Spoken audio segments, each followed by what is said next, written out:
Contact killer को jail से निकलवा कर करवाया पुराने दुश्मन का कत्ल, महज 50 लाख की सुपारी देकर।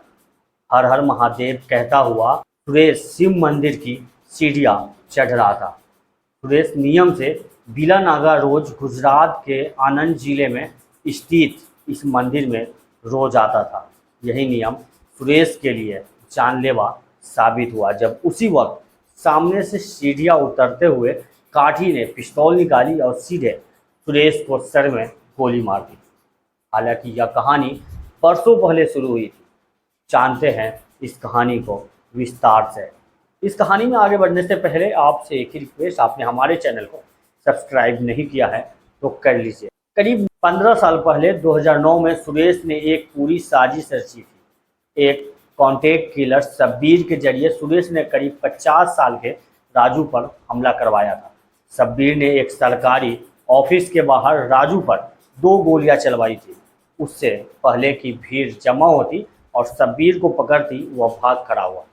गोलियां लगने के बाद घायल हुए राजू को पीठ में जो जख्म हुआ, उसकी वजह से राजू 4 साल तक चल नहीं पाया। 4 साल बाद भी पूरी जिंदगी के लिए उसकी चाल सामान्य नहीं रह गई। राजू के ठीक हो जाने की खबर मिलने के बाद से सुरेश बेहद सतर्क था। वैसे तो इस हमले के बाद से ही सुरेश सावधान था, क्योंकि उसे पता था कि राजू पलटवार जरूर करेगा। असल में बोरसाड की उद्योग नगरी वासना में राजू और सुरेश दोनों सरकारी ठेके लेने के कारोबार में थे और फोर्ड कॉरपोरेशन ऑफ इंडिया दोनों का मुख्य क्लाइंट था।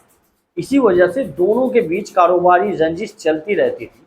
राजू के ठीक हो जाने के बाद सुरेश और भी होशियारी बरतना लगा था।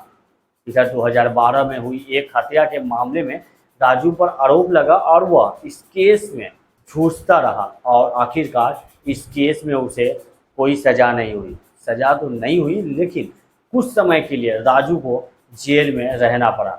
इस दौरान जेल में राजू की मुलाकात 37 साल के कनक से हुई, जो हत्या के एक मामले में जेल में बंद था।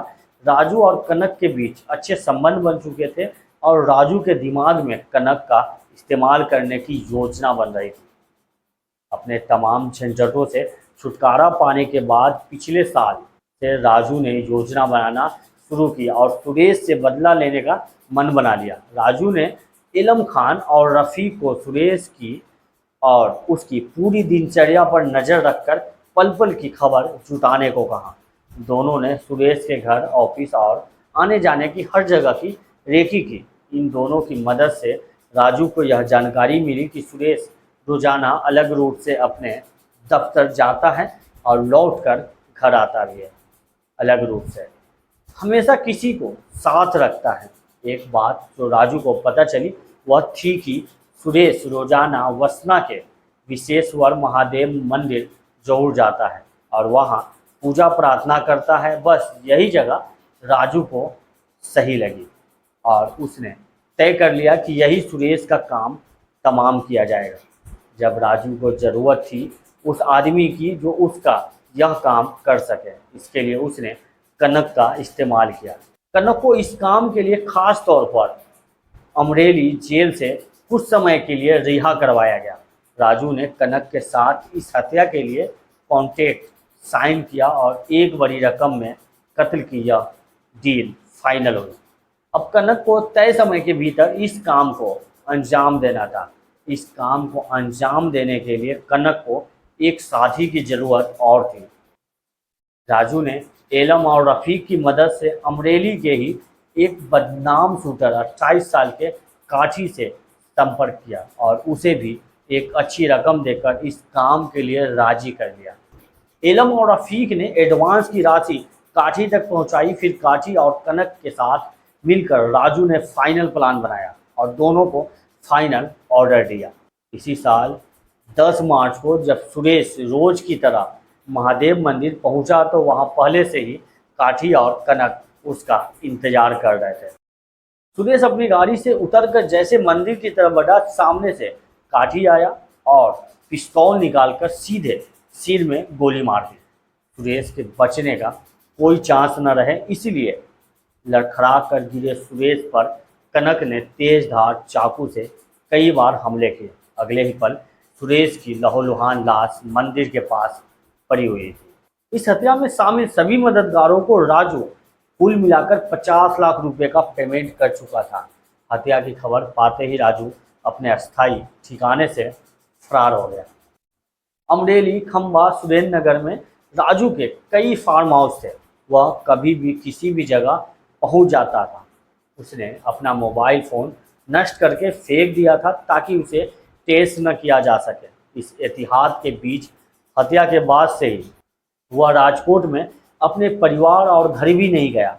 पुलिस ने सुरेश शाह की हत्या के 1 हफ्ते के भीतर ही काठी को पकड़ लिया था। इसके बाद पिछले महीने एलम और रफ़ीक पुलिस की गिरफ्त में आ गए। फिर पुलिस ने आरोपी घनश्याम कनक को गिरफ्तार किया और पिछले बुधवार यानी 20 जून को इस हत्याकांड के मास्टरमाइंड राजू उर्फ राजेंद्र शेखवा को हिरासत में ले लिया। इस कहानी ने एक बार फिर यह साबित कर दिया कि दुश्मनी और बदले की भावना इंसान को किस हद तक ले जा सकती है। राजू ने अपनी पुरानी रंजिश का बदला लेने के लिए न सिर्फ प्लानिंग की, बल्कि जेल में एक कॉन्ट्रैक्ट किलर को भी निकलवा कर उसे मौत के घाट उतारा। यह घटना सिर्फ एक अपराध नहीं, बल्कि एक सोची समझी साजिश थी, जिसका अंत सुरेश की जान लेकर हुआ। अगर आपको यह कहानी दिलचस्प लगी हो तो हमारे चैनल को सब्सक्राइब करें और ऐसी ही और कहानियों के लिए बेल आइकन दबाना न भूलें। मिलते हैं हम अगली कहानी में, तब तक के लिए अपना ख्याल रखिए। थैंक यू, बाय, जय हिंद।